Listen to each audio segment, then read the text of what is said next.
What's up everybody, welcome back to an Open Channels Ableton Live tutorial. I'm your boy Cloudchord. Today we're going to look at the Roar device inside Ableton Live 12.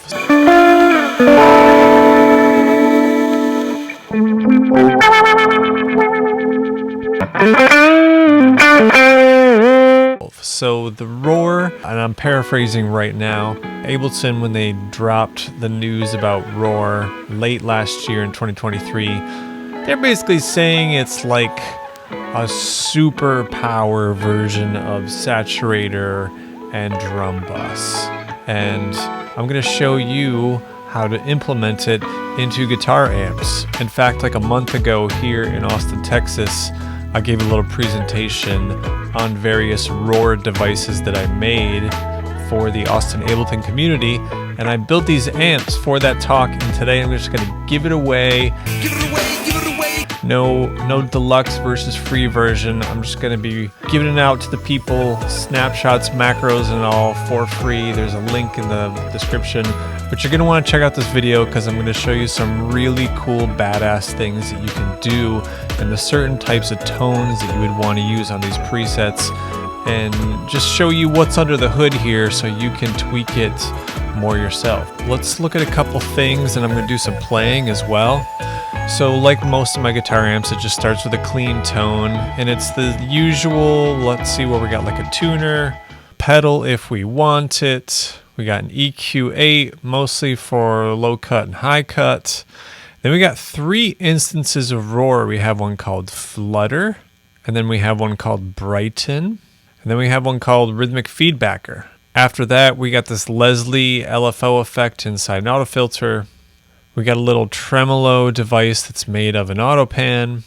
We got some wandering reso. And then of course the amp and cabinet, saturator, tube, delay, glue to keep things together, reverb, and then of course a limiter at the end to practice safe sound design.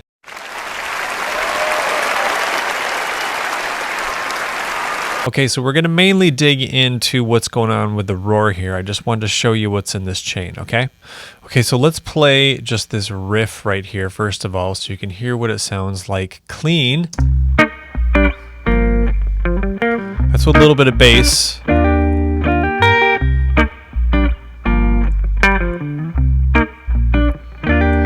Super clean, self-explanatory. Cool. Here's the Leslie macro. Gives it some wiggles. The tremolo and the delay are the same as they have always been. The reso is that.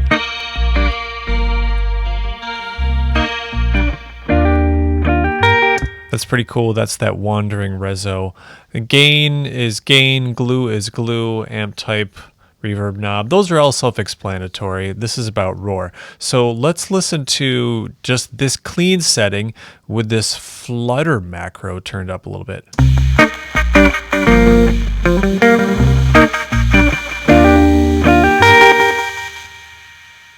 You notice it's pretty lo-fi and it's got some stuttering. We'll dig into that in just a second.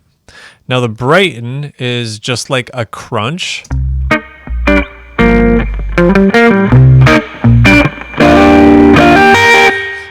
When you get it all the way, it's like real broken up, but you can use this more sparingly as a super saturator. All right, now check out Gnarly. Oh! So what's going on here? So inside this Flutter, so the macro on Flutter is mapped to, first of all, it turns it on and off, and then it's mapped to the dry knob right here, and it's also mapped to the dry wet. So just three things: turns it on and off, gives it extra brightness, turns the wet into a higher amount so you can hear more of the effect. But what's actually going on in here? So this is a two-stage processor, so it's in parallel. It's not in series, so it's not one after another. They're happening independent of each other. And so what you can do with Roar is we have this toggle menu to expand it. And what we can do is turn off one of the stages. So you can see that that's a bit crusher, and the resampling is kind of adding to that lo-fi sound.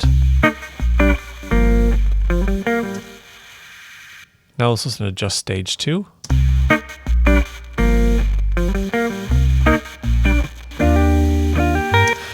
More bit crushing. So really what the difference between these two is the amount and then actually what's happening in the envelopes. We can go over to this envelopes menu. We can see what's happening here.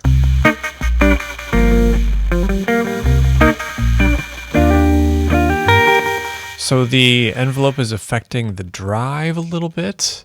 It's affecting number 1 shaper amount.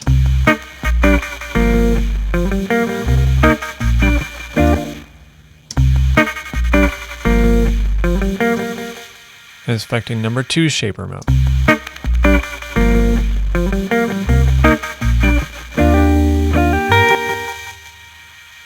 All right, this is Brighten, which is the second roar device. It's just that crunch.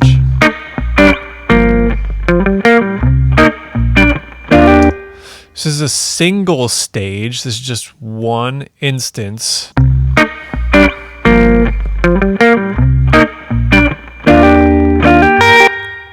It's pretty tame as far as our LFOs, just kind of using this as a standard saturator. But what you can also do is go through these different wave shapes. That's the bit crusher, diode, how about trifold?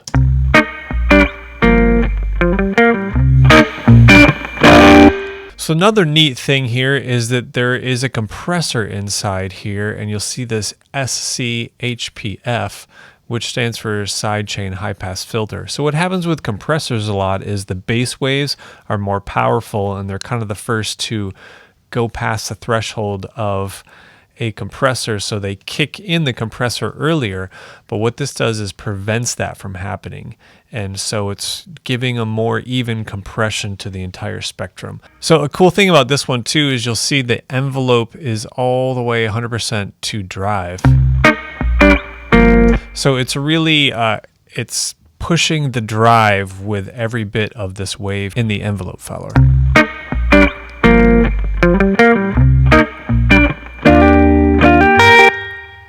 All right, let's look at Gnarly. That is the third one, and then I'll run through all of these presets here too, which are super fun. All right, so what I'm going to do for the rhythmic feedbacker, which is the third snapshot, which is Nar Nar, sounds like this.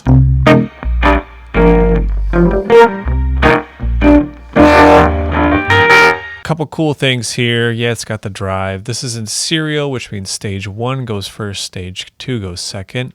Let's expand this. All right, so we got all kinds of neat things. Watch how these shapes are reacting to the part.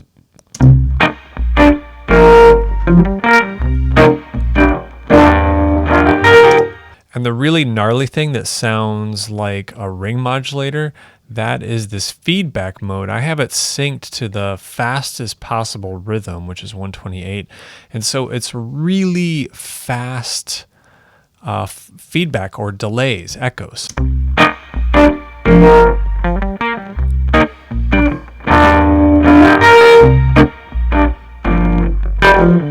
But really, the thing that you're going to be able to see quite a bit of is how the envelope itself, which is the volume of the wave of the guitar, is affecting things.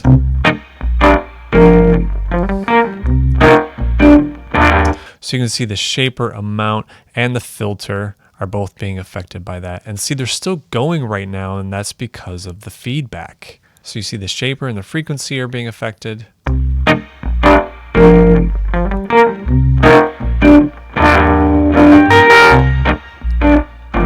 In summary, we're using Roar for some lo-fi sounds and the flutter macro, and some crunch sounds with the Brighten macro, and then some cool, gnarly, slightly delayed, slightly ring modulator-esque type sounds in the Gnarly macro. Okay, so our first preset is Clean, which I showed you already. It's got a little bit of Brighten on it. Future Surf.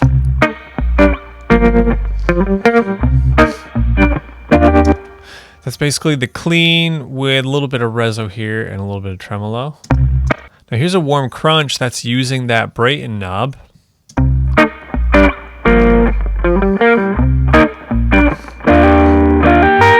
All right, here's a fun one. Synthy. I'm actually going to put that on this second track here.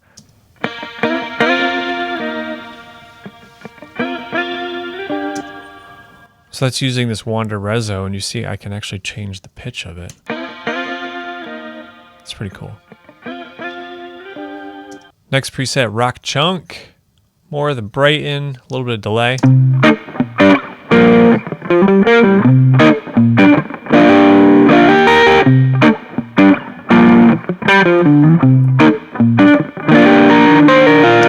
That's actually moving into a different amp type too. Aftertaste, here's a cool one. This is using the Flutter and the Rezo, and it's called Aftertaste because listen to the tail when I stop it.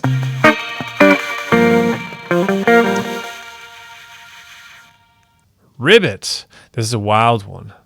So let's look at this. So we've got Flutter, Brighton, and Gnarly all at the same time, hitting on all cylinders, back to back.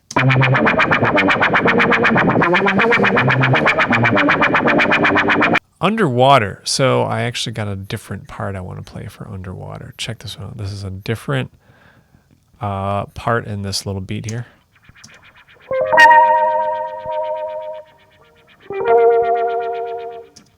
And so you can hear this clean. It's just a simple chord part, but underwater.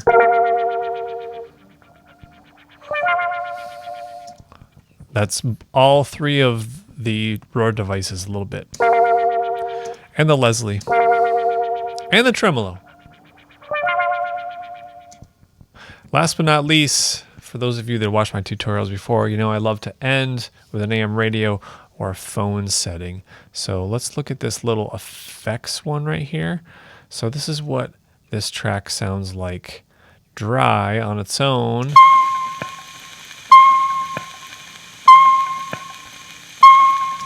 That was just a loop that I made, right? On phone in space.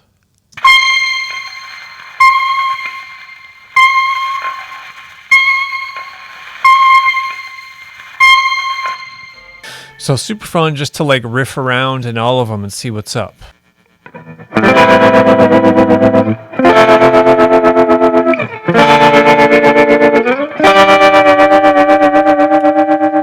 That's a pretty good distortion vice for Ableton Live, if I do say so myself.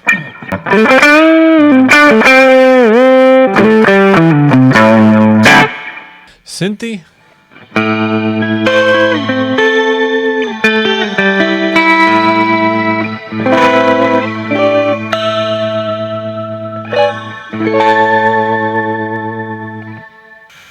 Aftertaste.